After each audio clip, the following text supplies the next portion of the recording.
Bonjour à tous, bienvenue sur Géopolitique Profonde pour votre rendez-vous du dimanche soir. Et je suis très content de recevoir Lucien Cerise. Bonjour, Lucien. Bonjour Raphaël et encore merci pour cette nouvelle invitation. Avec plaisir, on va pouvoir parler d'un sujet très important, un sujet qui va peut-être même être considéré comme polémique, mais qui me semble nécessaire d'aborder. Cela vient d'un article qui a été publié dans la revue, le numéro d'été 2024. Un article absolument passionnant. Donc, déjà, je me permets, en humble lecteur et spectateur, de féliciter pour le travail d'analyse et de synthèse, parce qu'on va aborder un sujet qui, je pense, est crucial. Et avec les événements géopolitiques actuels sur la situation du conflit israélo-palestinien, la grande transformation qu'il y a aux États-Unis, les décisions de Donald Trump avec la bande de Gaza, sa relation avec Netanyahou, on est en train de discuter de plus en plus du sionisme et de l'antisionisme. Et on sait que c'est une part aussi importante en France. Et on va pouvoir parler d'un sujet qui s'intitule tout simplement les deux anti-sionismes, parce que à la lecture de cet article, on prend conscience qu'il y a en fait différents camps, et dont un qui serait pas forcément l'allié de l'Occident et l'allié de même de ce qu'on peut appeler pour notre camp la dissidence, les médias alternatifs. Et c'est un article parfaitement synthétique. Donc tout d'abord, première question, Lucien, pour pouvoir parler de ce sujet, peut-être présenter le postulat de base, le fait de pouvoir parler des deux antisionismes, peut-être expliquer la différence importante qui permet ensuite de faire toutes ces analyses entre l'aspect théologique et l'aspect géopolitique qui, là, nous amène à plein de contradictions complexes, difficiles à comprendre, mais qu'on arrive à éclairer grâce à cet article. Oui, alors il y a une contradiction entre théologie et géopolitique, puisque la théologie est une recherche de cohérence. La théologie, c'est la construction d'un discours sur en fait l'histoire, le sens de l'histoire. Et c'est-à-dire que l'histoire aurait un sens. C'est le sens que Dieu donne au monde. La vie aurait un sens. Ça, bon, c'est le principe de base de toutes les religions, de toutes les métaphysiques. C'est-à-dire que si on en reste au phénomène du monde, il est difficile de déterminer, d'en extraire un sens cohérent. Le monde, c'est le lieu du multiple des antagonismes, des contradictions.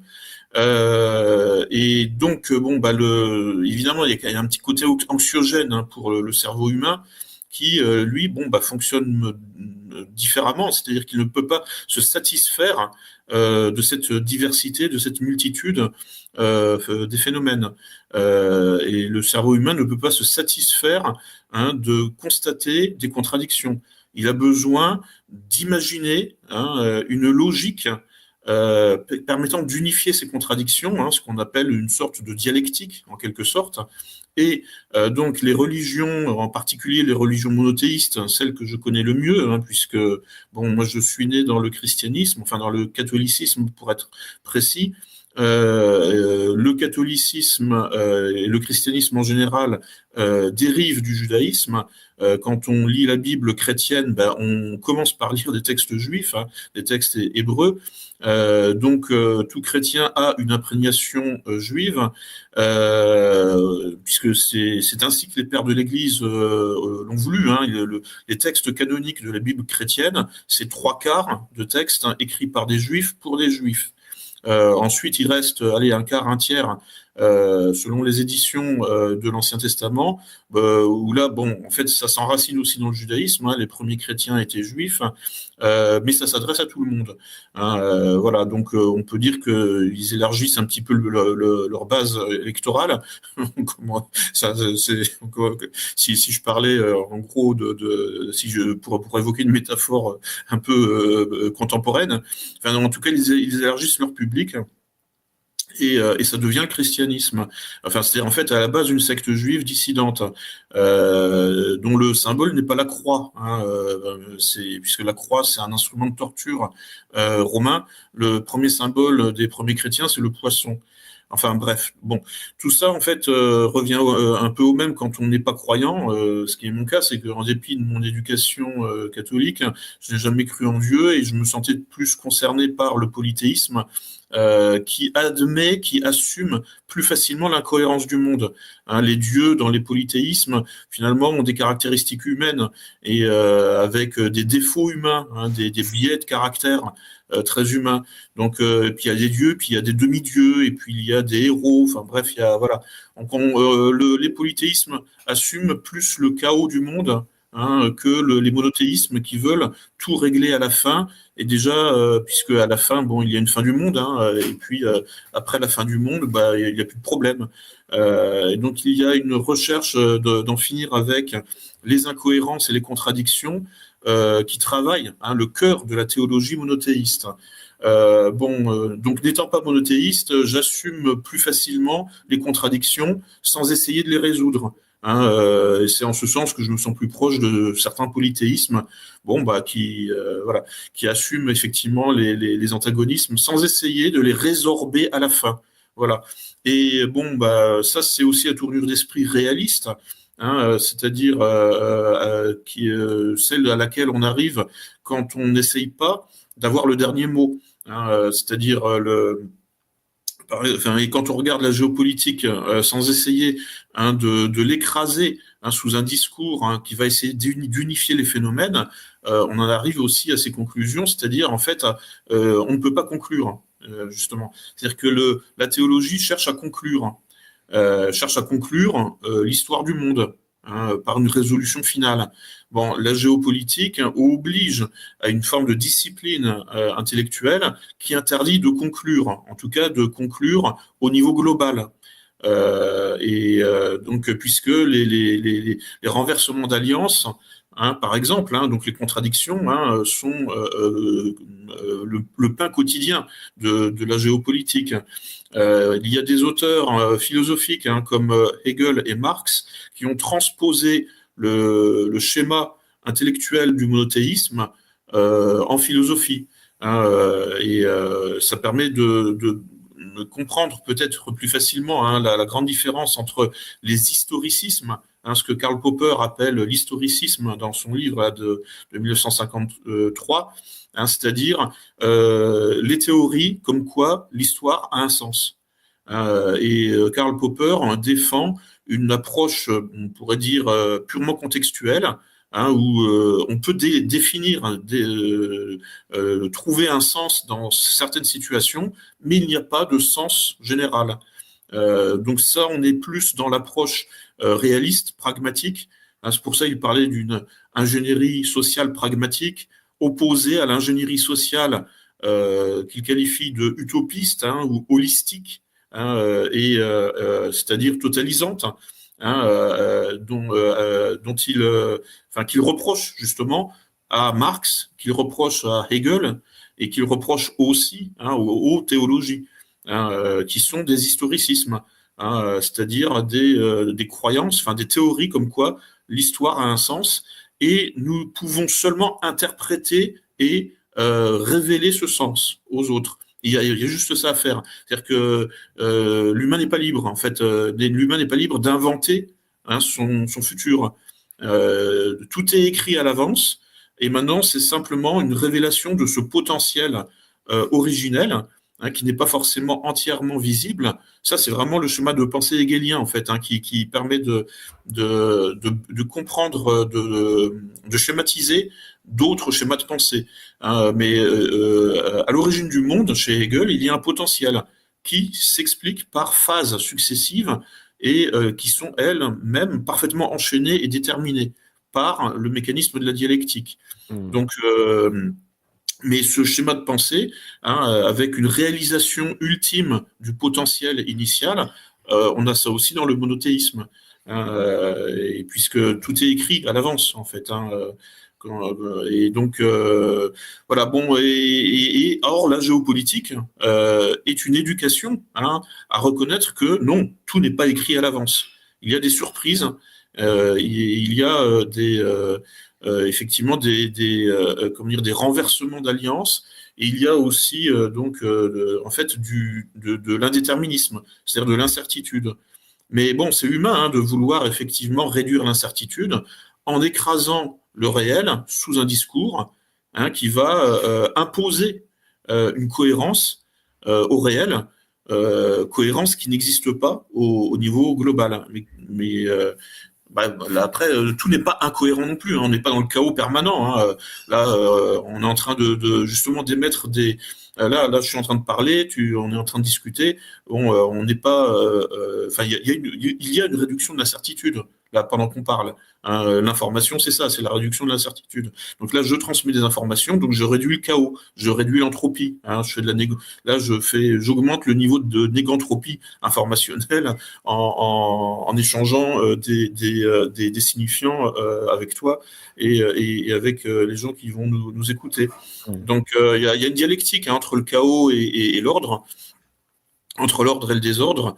Tout n'est pas désordre, tout n'est pas ordre, mais bon, voilà, il faut être capable de naviguer à vue, hein, pour ne pas en fait déformer, hein, la perception du réel au moyen d'une théorie globale qu'on appelle aussi une idéologie. Hein, ça, c'est la définition étymologique, hein, de l'idéologie, c'est idéos, logos, en fait, c'est la logique d'une idée, enfin, c'est le discours d'une idée. Bon, eh bien, l'expérience nous montre que bien souvent, il faut avoir plus qu'une idée pour comprendre le monde dans lequel nous vivons. Il faut avoir plusieurs idées, donc plusieurs théories, hein, plusieurs idées directrices et plusieurs grilles de lecture, hein, et il faut être capable, hein, de changer son fusil d'épaule et de changer de grille de lecture, parfois du jour au lendemain, hein, et il faut être capable de changer de paradigme aussi. Voilà, donc, et la géopolitique est une éducation, hein, à cette, comment dire, à cette agilité intellectuelle que l'on perd, hein, quand en quelque sorte, quand on se pétrifie, hein, dans un discours trop cohérent, qui en fait va produire des effets effectivement attends, je cherche en même temps un livre là que j'ai lu récemment et que je n'ai pas sous la main. J'essaierai de le retrouver, on le mettra éventuellement. C'est un biologiste en fait, hein, qui s'appelle Olivier Armand et qui a écrit un livre justement spécifiquement là-dessus, hein, sur la question de la cohérence et de l'incohérence dans le domaine biologique et dans le domaine intellectuel, hein, par analogie. Enfin, Alors, voilà. merci Lucien, je vais pouvoir poser une question parce que là, on est en train de poser un certain cadre et qui, je pense, est important. Pourquoi? Parce que c'est vrai que lorsque on utilise un certain prisme analytique, et si on a un prisme donc théologique, on pourrait croire, hein, que ça permet en fait de réduire les incertitudes et d'avoir plus de clarté. Cependant, c'est vrai que lorsqu'on observe le réel et la complexité géopolitique du monde, eh bien, ça ne répond pas à certaines questions. Et là où ça va être intéressant, donc ça va être ma prochaine question. Lucien, c'est-à-dire, il y a plusieurs questions aujourd'hui qui sont plutôt complexes. C'est-à-dire, par exemple, pourquoi l'État israélien, pourquoi la politique sioniste israélienne a-t-elle pu soutenir l'État islamique, le Hamas? Pourquoi, en France, par exemple, au sein des camps de l'extrême gauche, on peut voir à la fois des militants profondément antisionistes et qui sont donc des communautés musulmanes antisionistes, mais être à côté de LGBT, de woke, etc., alors que normalement, ça peut paraître contradictoire. Pourquoi il peut y avoir ce type d'alliance? Et là, on se rend compte que finalement, ce qui normalement devrait être un clivage fondateur, eh bien, ne permet pas forcément de répondre à toutes ces questions. Et là, j'aimerais que l'on parle de cette fameuse notion de clivage fondateur. On le sait, depuis qu'il y a eu l'attaque du 7 octobre, ça a été visible clairement et parfaitement dans tous les médias. On a assisté en fait à l'imposition d'un nouveau clivage, c'est-à-dire le clivage entre le sionisme et l'antisionisme, c'est tout, sans nuance, sans complexité. Et on se rend compte que finalement, ça ne permet pas, ça peut être potentiellement même un piège, parce que est-ce que toutes les nations se retrouvent avec le même clivage, surtout lorsqu'il faut s'organiser sur le plan géopolitique? Citons la Russie, par exemple. La Russie a finalisé en janvier, le 17 janvier 2025, pardon, un accord de partenariat avec l'Iran, notamment au niveau militaire. Donc bon, ça alimente, hein, l'idée que la Russie serait plutôt antisioniste. puisqu'elle se rapproche, elle fait ami-ami, et elle se rapproche énormément de l'Iran, qui a une réputation de pays antisioniste. Bon, en fait, même en Iran, c'est un peu divisé, puisqu'il y a les deux gouvernements. Il y a le gouvernement religieux qui, lui, est très antisioniste, le gouvernement civil qui n'est pas forcément sioniste, mais bon, qui essaye d'être plus réaliste. Et on revient sur ce débat entre finalement géopolitique réaliste, qui consiste à prendre en compte tous les acteurs de la situation, et puis géopolitique théologique, qui consiste finalement à considérer qu'il y a que la morale doit l'emporter sur le réalisme. Et donc qui dit morale dit jugement de valeur sur tel ou tel pays, donc on connaît le rapport de force évidemment qui existe entre l'Iran théologique et Israël, et l'Israël théologique aussi, parce que il y a beaucoup d'Israéliens qui ne sont pas croyants et qui ne fantasment pas sur le peuple élu. Mais c'est pas forcément une bonne chose pour eux non plus. En fait, il faut vraiment comprendre quelque chose, c'est que Israël est un morceau de l'Occident. C'est un pays occidental d'origine européenne pour ce qui constitue ses élites, maintenant d'origine sémite et donc palestinienne pour ce qui constitue son mythe fondateur. Puisque il y avait des juifs à l'époque de Jésus, donc il y avait des juifs en Palestine, avant les chrétiens et évidemment avant les musulmans. En revanche, effectivement, ce sont des élites occidentales, européennes et nord-américaines qui ont créé Israël au 19e et au 20e siècle. Ce qui alimente justement un antisionisme ethniciste, consistant à dire que les Juifs qui sont venus en Palestine au XXe siècle, en fait, n'ont aucun droit du sol, aucun droit au retour, puisque ils sont essentiellement européens. Alors il y a quand même beaucoup aussi de juifs séfarades issus ethniquement du bassin méditerranéen et de Palestine, et qui sont en Palestine depuis avec une certaine continuité depuis des siècles. Mais on est bien obligé de distinguer malgré tout, effectivement, le mythe fondateur qui est religieux et qui peut être le mythe fondateur d'un Européen, d'un blanc génétiquement occidental, et qui peut être partagé avec un juif donc d'origine authentiquement sémitique, et auquel il est plus difficile du point de vue ethniciste. Du point de vue racialiste, il est plus difficile de lui contester justement ce droit des peuples autochtones. Mais bon, encore une fois, excuse-moi, Lucien, devient contradictoire lorsqu'on voit que certaines personnalités politiques israéliennes juives sont des ashkénazes. Et là, c'est-à-dire qu'ils ne pourraient pas brandir le drapeau de l'ethnie parce que ce sont des ashkénazes. Donc ce ne sont pas en fait des Palestiniens. Oui, et on trouve ce raisonnement justement chez des gens qui sont par ailleurs dans d'autres domaines de l'actualité ou dans d'autres domaines de pensée anti-ethnicistes. Mais ils deviennent racialistes quand ça concerne, on pourrait dire, la dimension autochtone des Juifs en Palestine. Et cette dimension est contestée du fait que ce sont des élites européennes, donc plutôt ashkénazes, donc converties au fil des siècles au judaïsme. Mais ça c'est la mauvaise foi du militant. Ça, je veux dire, on tombe. Alors je récapitule un petit peu mon parcours. Moi j'ai un parcours d'une quinzaine d'années, 15-20 ans à l'extrême gauche. Donc j'ai baigné dans l'antisionisme et la cause palestinienne. J'en ai bouffé matin, midi et soir. Parce que en fait, la cause palestinienne est un fétiche de l'extrême gauche depuis le 19e siècle. Ça commence avec Marx, qui voulait effectivement en finir avec les religions, pour finalement faire passer une nouvelle religion, celle de la lutte des classes. Marx, lui-même juif ashkénaze, voulait en fait déjudaïser les juifs pour qu'ils arrêtent de fantasmer sur une unité du peuple juif, en réalité fantasmatique, parce que cette unité est elle-même subdivisée par les classes socio-économiques, et ça, c'est une réalité. Et donc, en fait, là, à ce niveau-là, Marx voulait juste que les Juifs admettent le morcellement de leur religion en classes socio-économiques hiérarchisées, avec des riches en haut et des moins riches en bas.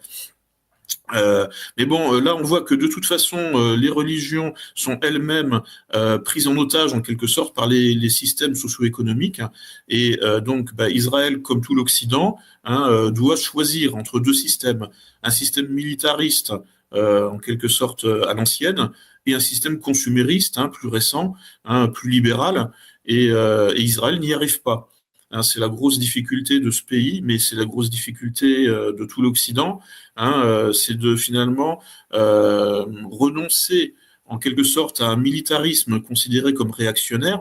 Enfin, en fait, quand je dis militarisme, je parle de l'organisation de la société, c'est-à-dire une organisation hiérarchisée et comment dire, et rigide. Ce que les psys appellent le phallus symbolique, etc. C'est-à-dire ce qu'on appelle aussi, ce que les gauchistes appellent l'organisation patriarcale de la société. Mais ça, c'est toutes les sociétés traditionnelles. Après, bon, il y a quelques sociétés matriarcales, mais en réalité, bon, c'est patriarcal aussi, en fait, parce que c'est juste que les femmes ont un rôle un peu, peut-être, comment dire, un peu plus actif dans la société. Mais bon, globalement, l'organisation de toutes les sociétés traditionnelles et patriarcales, c'est rigide et hiérarchisé. Et on peut pas, il est difficile d'envisager autre chose, parce qu'en réalité, le mode d'organisation par la consommation qui a été inventé par l'Occident et surtout par les États-Unis au XXe siècle, désorganise la société. Et on voit bien là que les Occidentaux ont du mal à recruter pour de nouvelles recrues pour les effectifs militaires. Enfin, on abandonne le service militaire. Alors, on l'abandonne pas en Israël. Il est très long d'ailleurs. Je crois qu'il dure 3 ans pour les hommes et 2 ans pour les femmes. Donc là, ça, c'est la trace d'une subsistance de ce système militariste traditionnel. Mais il est contesté, puisque le LGBT et le gauchisme, le wokisme avancent aussi en Israël. Et avec le LGBT, le wokisme, le gauchisme, avance le pacifisme en Israël. Le pacifisme avec les voisins, évidemment. Donc là, on voit en fait aussi la contradiction dans laquelle les droites occidentales sont prises. C'est-à-dire qu'elles ont évidemment tendance à vouloir réinjecter du militarisme sur un modèle traditionnel, et donc forcément, elles vont prendre parti plutôt pour Netanyahou que pour les pacifistes en Israël, d'où la dimension sioniste de la droite occidentale. De la droite, on pourrait dire traditionnaliste, qui se sent plus proche, effectivement, d'un régime israélien dur que des pacifistes, c'est-à-dire de la gauche israélienne, qui, elle, en quelque sorte, est accusée de wokisme. Et on voit effectivement des associations, des hybrides improbables, puisque cette gauche, donc, part en quelque sorte, progressisme, progressisme et pacifisme, réalise des alliances improbables entre effectivement pro-palestiniens qui regardent du côté du Hezbollah ou du Hamas, donc de l'islamisme, mais qui regardent aussi, qui essayent de réaliser cette synthèse impossible entre le progressisme woke, le LGBT et l'islamisme. Et ça, c'est un peu aujourd'hui là, les gauches pro-palestiniennes occidentales sont prises dans ce paradoxe. Qui en fait, parce que c'est un paradoxe aujourd'hui. Il y a 20 ans, ça ne l'était pas, parce que les choses se sont structurées comme un millefeuille historique. Il y a 20 ans, quand j'étais à la fac de Paris 8 et que j'étais dans tous ces milieux, de gauche progressiste, pro-palestinienne, en fait, on ne voyait pas encore les contradictions avec par exemple, la théorie du genre. Tout ça, ça cohabitait parce que bon, il y avait par exemple le département d'études de genre de Paris 8 qui pouvait, par exemple, accueillir des étudiantes portant le voile. Enfin, et tout ça réussissait à cohabiter parce que en fait, les tendances n'étaient pas radicalisées. Donc il y avait une espèce de, on pourrait dire, de partage du gâteau, enfin de modération autour de postures pro-palestiniennes vaguement islamisantes et un progressisme des mœurs allant vers finalement la normalisation ou la banalisation de l'homosexualité ou de la transsexualité ou ce genre de choses. Et tout ça, ça pouvait cohabiter au sein de la gauche sans que ça jure, sans que ce soit criard, enfin sans qu'on trouve ça contradictoire. Parce que bon, tout était relativement modéré. Mais c'était il y a 20 ans. Alerte Info. Géopolitique profonde prend sa place dans le paysage médiatique français. Bonsoir à tous, vous êtes sur Géopolitique profonde, la chaîne qui est là pour remplacer les médias subventionnés. On investit maintenant la rue et on veut vous entendre. Le gouvernement de M. Macron nous a obligés et nous a enfermés chez nous. Mais on a besoin de votre soutien. Alors cliquez sur le bouton j'aime pour nous soutenir.